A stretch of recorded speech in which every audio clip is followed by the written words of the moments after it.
Frères et sœurs, dans le livre de Genèse, la Bible dit que la durée totale de vie de l'homme s'est limitée à 120 ans. Je m'en vais chuter pour dire qu'ici sur terre, la durée de vie de l'homme, c'est 120 ans. Dans l'éternité, on aura une vie, on mènera une vie qui est au-delà des 120 ans. Qui est au-delà des 120 ans. Plusieurs même n'entendront même pas ces 120 ans-là. Certains pourront même mourir. Certains connaîtront des accidents. À quoi bon de souffrir pour cette vie ici sur terre des 120 ans? Shalom bien-aimé. C'est le berger Fred Emmanuel Zico. Je passe en direct sur AS Radio, qui émet depuis Kinshasa. Alors, désormais, nous allons commencer à passer chaque mercredi à 21 h et chaque jeudi à 9 h. Nous passerons des moments d'enseignement de la parole de Dieu. Nous passerons des moments d'enseignement de la parole de Dieu. Alors, le thème que je nous apporte ce matin s'intitule l'urgence de l'éternité. L'urgence de l'éternité.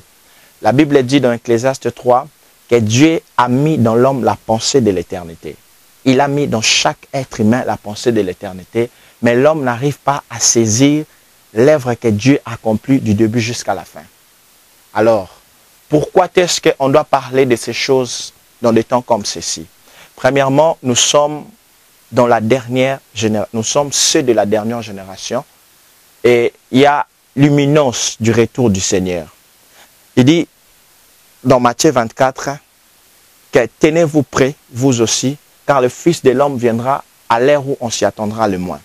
En lisant Hébreux 11, on parle d'Abraham, on parle des trois patriarches, on parle d'Abraham, on parle d'Isaac et de Jacob.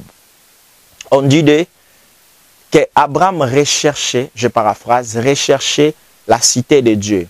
La cité dont Dieu est architecte. Il recherchait cela. On donne encore une précision. On dit qu'il habita sous des tentes. Il habita sous des tentes. En d'autres termes, quoi qu'il était déjà arrivé dans la cité, dans la terre promise, Abraham quoique ayant déjà été arrivé à la terre promise, Abraham n'avait pas considéré la terre promise comme étant un lieu où il pouvait rester, passer tout son temps là-bas. Alors, la Bible dit qu'il espérait à l'éternité, qu'il espérait à une cité céleste dont Dieu est architecte. Quelqu'un qui a vécu dans l'Ancien Testament a su garder cette pensée-là de l'éternité. Voyez-vous, quelqu'un qui a vécu dans l'époque où le Seigneur Jésus-Christ n'était pas encore arrivé, il n'était pas encore venu sur terre, il a vécu dans l'époque de la promesse. Mais il a su garder cela, garder cette pensée de l'éternité.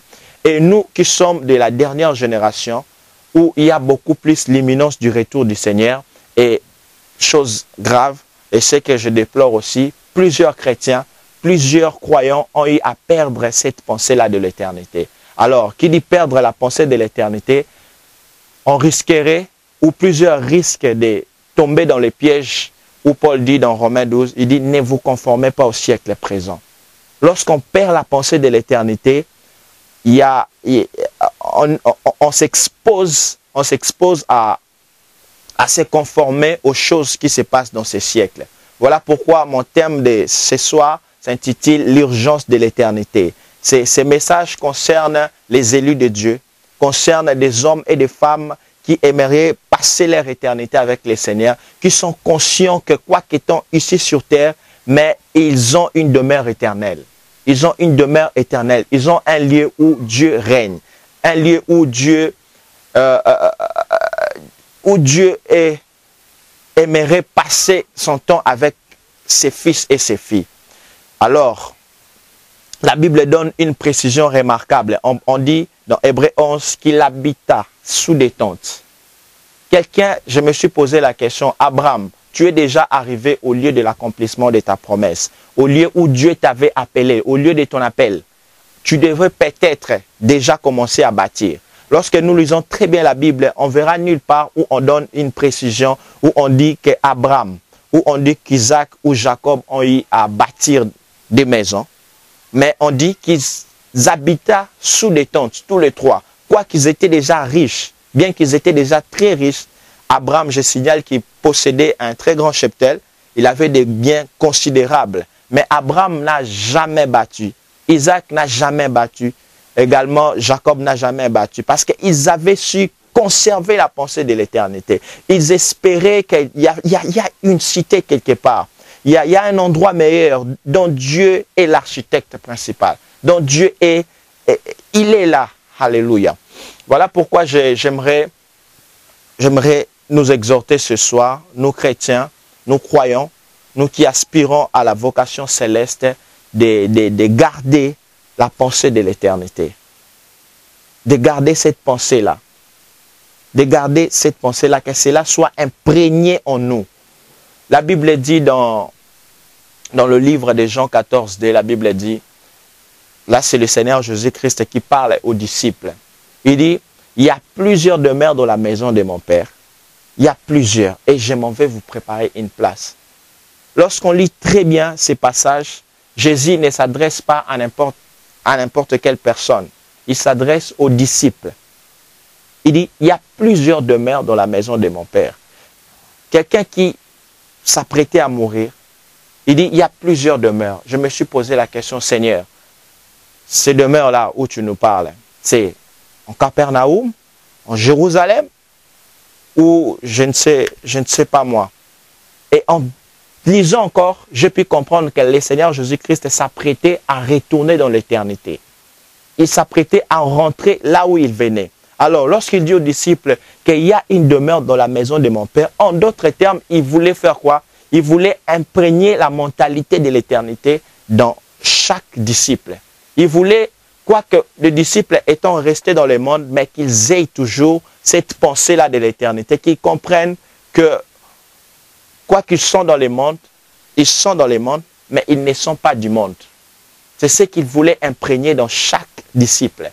Et en lisant cela, j'étais vraiment dans la joie de comprendre que même, si je peux dire, la dernière volonté du Maître était aussi que ses disciples aient toujours les yeux tournés, les yeux totalement ramenés vers le ciel. Alléluia. Alors, je suis venu nous exhorter ce soir, frères et sœurs, de garder cette pensée-là de l'éternité. De garder cette pensée-là. La Bible dit qu'au dernier jour, d'autres diront, Seigneur, j'ai fait des miracles en ton nom. J'ai guéri des malades en ton nom. Mais ceux qui tomberont dans ces pièges, ça sera beaucoup plus des gens qui auront à perdre leur pensée de l'éternité.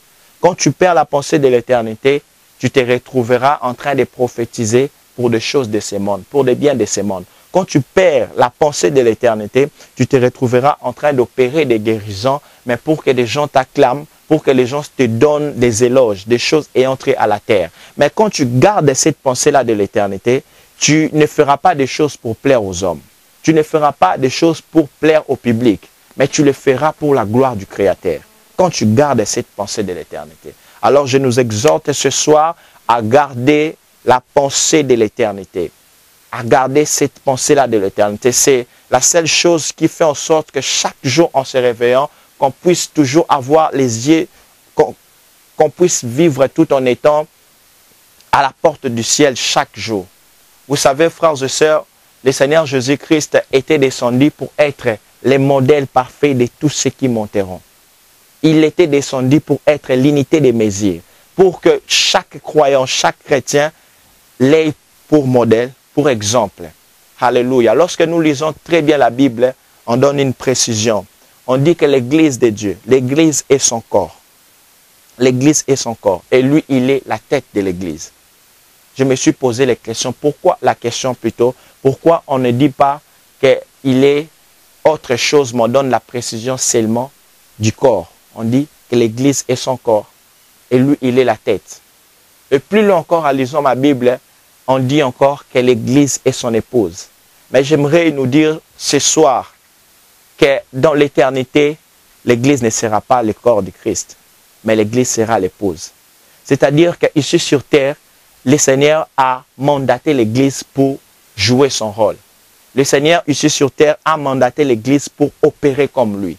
Lorsqu'on dit que l'Église est son corps, en d'autres termes, il veut que chaque croyant, chaque chrétien puisse le révéler dans le monde. Chaque chrétien, chaque croyant, qu'on puisse mener une vie qui honore le Créateur. C'est ça la pensée lorsqu'on dit que l'Église est son corps et lui, il est la tête de l'Église. En d'autres termes, Dieu voudra, il veut qu'au travers de son Église, que ceux qui ne l'ont jamais vu, qu'ils puissent le voir. Qu'au travers de chaque chrétien, qu'on puisse le voir. Jean-Baptiste pouvait le dire clairement. Il dit, il faut qu'il croisse et que je diminue. Il faut qu'il croisse et que je diminue. Frères et sœurs, j'aimerais nous dire que la création n'attend pas la révélation des hommes ordinaires ou de n'importe qui. Mais la création attend la révélation des fils de Dieu. La création attend la révélation des fils de Dieu. Lorsque nous lisons Colossiens 1,15, la Bible donne une précision remarquable. Parlant de Jésus, on dit qu'il est l'image du Dieu invisible.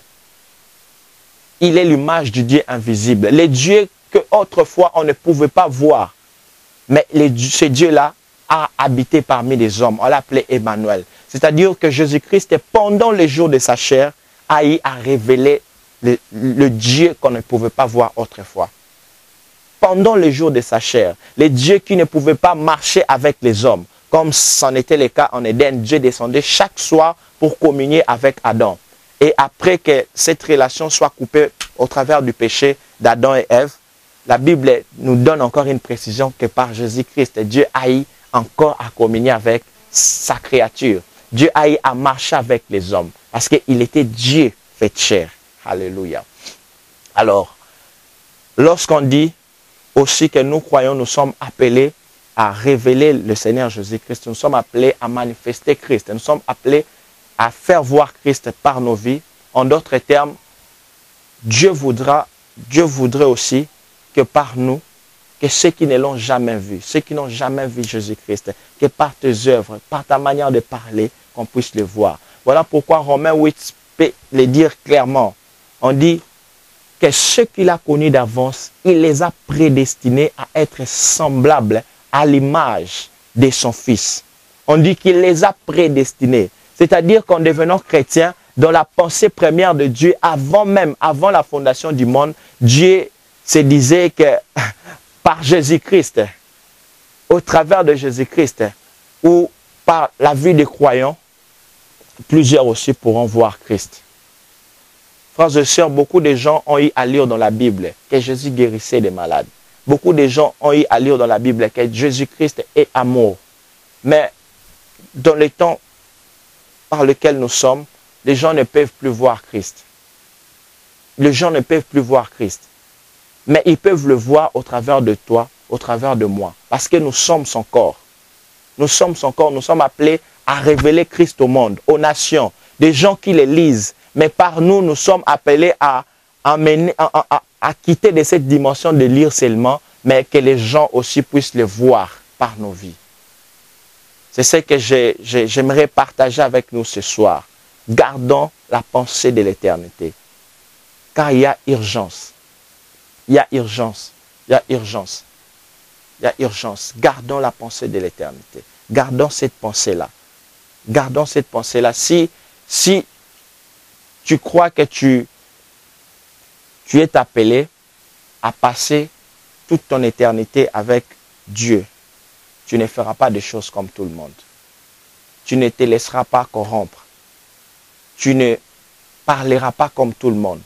Quelqu'un qui est appelé à communier avec le Seigneur, quelqu'un qui est appelé à passer son éternité au ciel, ne vivra pas comme tout le monde.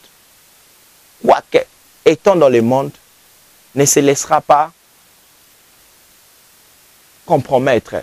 Il ne se laissera pas changer par des choses de ce monde, mais par toi, les mondes pourront changer. Voilà pourquoi il dit clairement dans Matthieu 5, il dit, vous êtes la lumière du monde et le sel de la terre.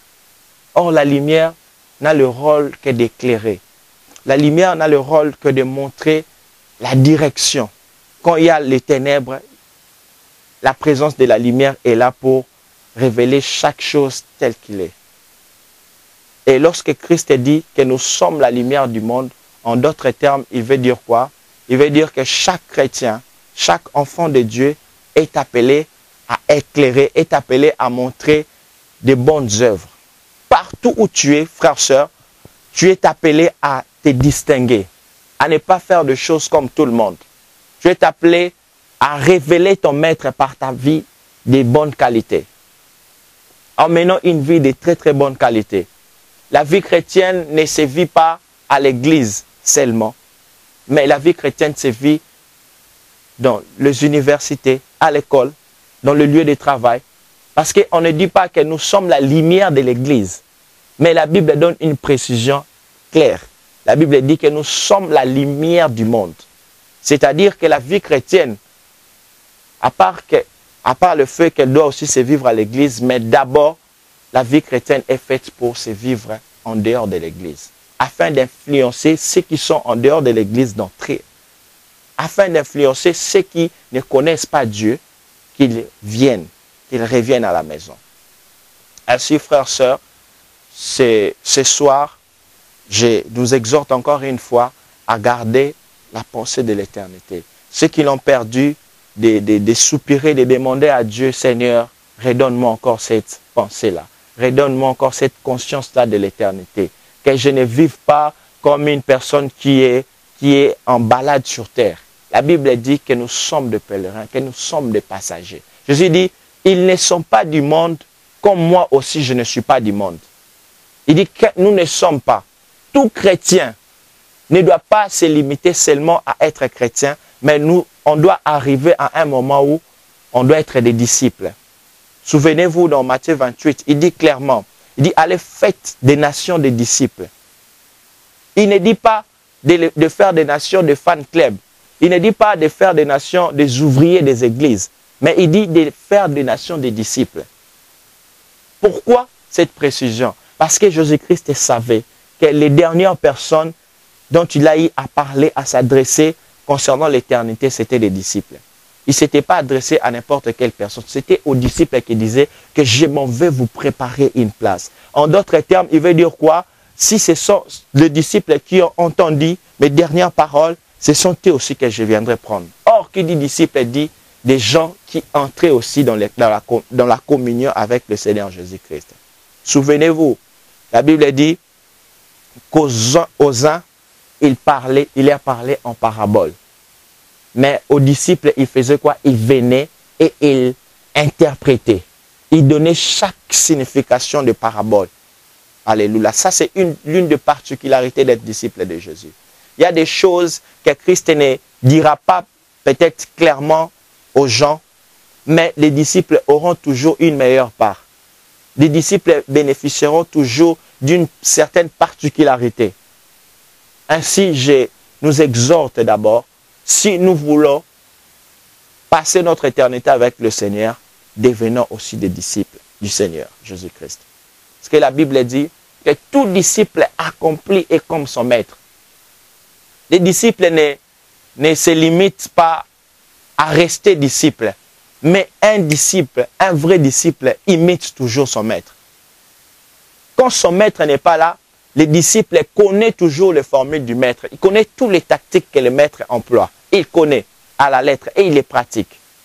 Voilà pourquoi dans la pensée de Dieu, dans la pensée du Seigneur Jésus-Christ, il veut que tout croyant, tout chrétien soit un disciple. Que nous soyons des vrais imitateurs de Christ. Je dis tantôt qu'il ne viendra pas prendre tout le monde. Il ne viendra pas prendre tout le monde. L'enlèvement sera pour les intimes. La première personne à être enlevée dans la Bible se trouve dans le livre de Genèse. C'est Enoch. Parlons de lui. La Bible dit que Enoch marcha avec Dieu et il fut enlevé. Il marcha. La Bible donne une précision remarquable. On dit qu'il marcha avec Dieu. Or, Amos 3 nous révèle quelque chose de remarquable. Amos nous dit que deux personnes ne peuvent pas marcher ensemble sans d'abord au préalable se convenir, se mettre en accord.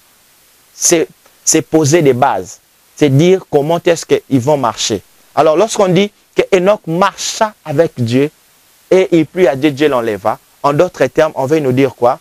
Enoch aussi était un intime de Dieu. Enoch était un intime. Si la première personne à être enlevée fut un intime, alors les dernières personnes à être enlevées aussi doivent être aussi des intimes. Ainsi, l'enlèvement sera pour les intimes. L'enlèvement ne sera pas pour tout le monde.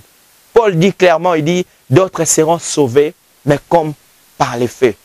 Il y a certaines personnes qui pourront être sauvées. Tu as reçu le Seigneur. Mais si ta vie ne les reflète pas, quand il viendra, tu seras laissé.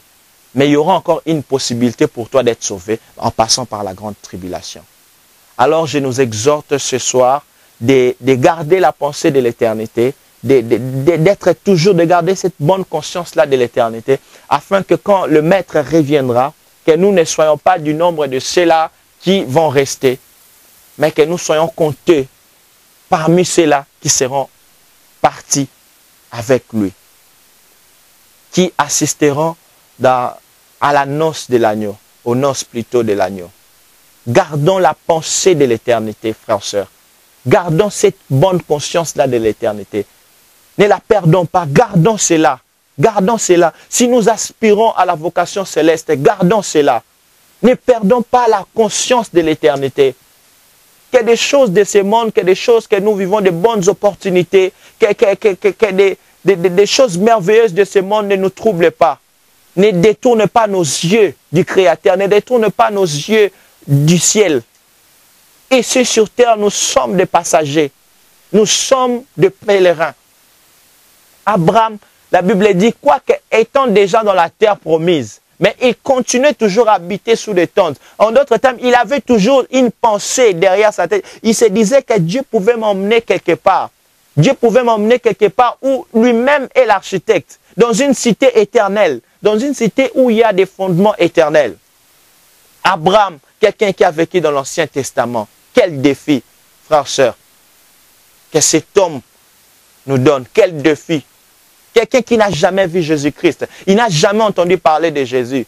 Mais Abraham a su garder, a su capter prophétiquement cette pensée-là de l'éternité. Alors nous qui sommes de la dernière génération, nous qui avons entendu parler de lui, nous qui avons une idée de là où on ira. Mais lui, on ne l'avait jamais prêché, on ne l'avait jamais dit, comme Jésus a eu à dire aux disciples, que je m'en vais vous préparer une place. Abraham, on n'a jamais dit ce genre de paroles. Dieu l'a juste dit, sors de ta maison, de ta patrie, va là où je t'indiquerai. C'est tout. Il ne savait même pas là où il allait. Et au départ, Dieu ne l'avait jamais dit, à part la terre promise, je t'emmènerai quelque part d'autre, je t'emmènerai dans une cité où il y a des solides fondements. Dieu ne l'a jamais dit ce genre de paroles. Mais Abraham a su capter cela, a su discerner que si le Dieu que je sers vit dans l'éternité, si je suis son intime, c'est qu'un jour, moi aussi, je passerai tout mon temps avec lui. Il a su comprendre ces langages que les autres n'ont pas su comprendre, ceux de son époque, comme dit Ecclésiaste 3. Que l'homme n'arrive pas à saisir l'œuvre que Dieu a accomplie. La pensée de l'éternité, ces langages-là de Dieu, l'homme n'arrive pas à saisir cela. Mais Abraham, quelqu'un qui a vécu dans l'Ancien Testament, a su capter cela. Et nous qui sommes de la dernière génération, frères et sœurs, nous qui sommes de la toute dernière génération, avant l'enlèvement de l'Église, je nous exhorte encore une fois à être conscients de ces choses. Il y a urgence de l'éternité, il y a urgence. Que les biens de ce monde, la bénédiction, ne te trouble pas. La Bible dit qu'il est plus facile à un chameau de passer sur le trou d'une aiguille qu'un riche. Imaginez un peu ce que le Seigneur Jésus-Christ dit. Il est facile qu'un chameau, malgré qu'il est gros, il peut passer main riche. En d'autres termes, Jésus voulait dire quoi? Il voulait parler de cœur. Si pour toi la richesse, tu commences à aimer le monde, tu commences à considérer plus le monde que l'éternité, ton cœur aussi sera penché sur le monde.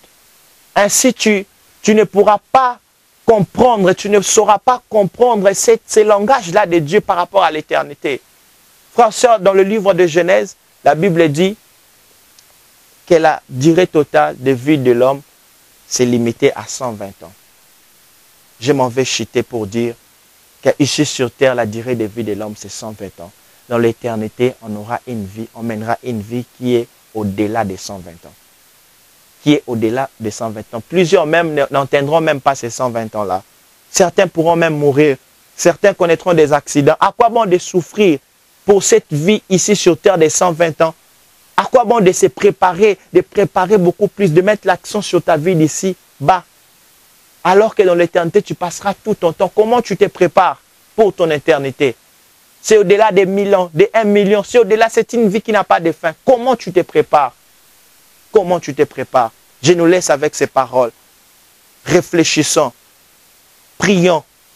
Que Dieu nous ramène, que Dieu nous redonne encore cette conscience-là de l'éternité. Que Dieu nous bénisse. Vous avez été bénis par ce message. Vous qui nous suivez partout dans le monde, vous pouvez nous contacter au numéro plus 243 82 12 620 40. Plus 243 82 12 620 40. Ou sur Facebook, rejoignez-nous Fred Zico Charconcy. Ça, c'est le nom de mon compte Facebook. Et je voulais aussi nous annoncer que nous sommes en train de préparer une très très grande conférence qui aura lieu à Kinshasa déjà le 29 septembre à partir de 15h30.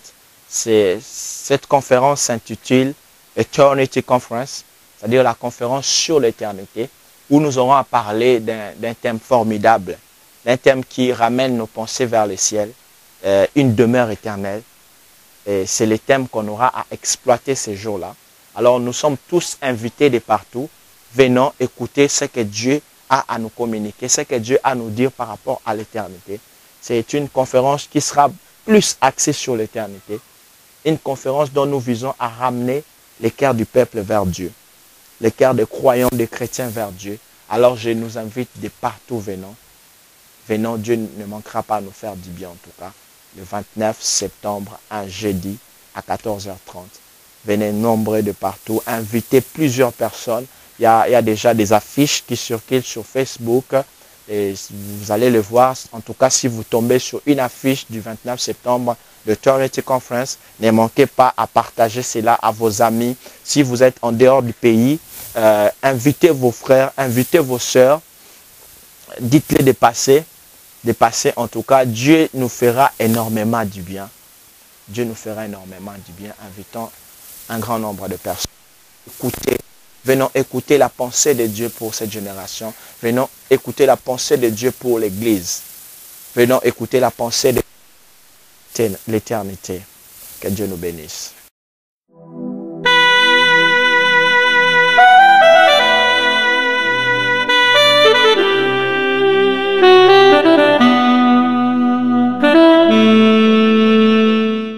Frères et sœurs, dans le livre de Genèse, la Bible dit que la durée totale de vie de l'homme s'est limitée à 120 ans. Je m'en vais chuter pour dire qu'ici sur terre, la durée de vie de l'homme, c'est 120 ans. Dans l'éternité, on aura une vie, on mènera une vie qui est au-delà des 120 ans. Qui est au-delà des 120 ans. Plusieurs même n'entendront même pas ces 120 ans-là. Certains pourront même mourir. Certains connaîtront des accidents. À quoi bon de souffrir pour cette vie ici sur terre des 120 ans,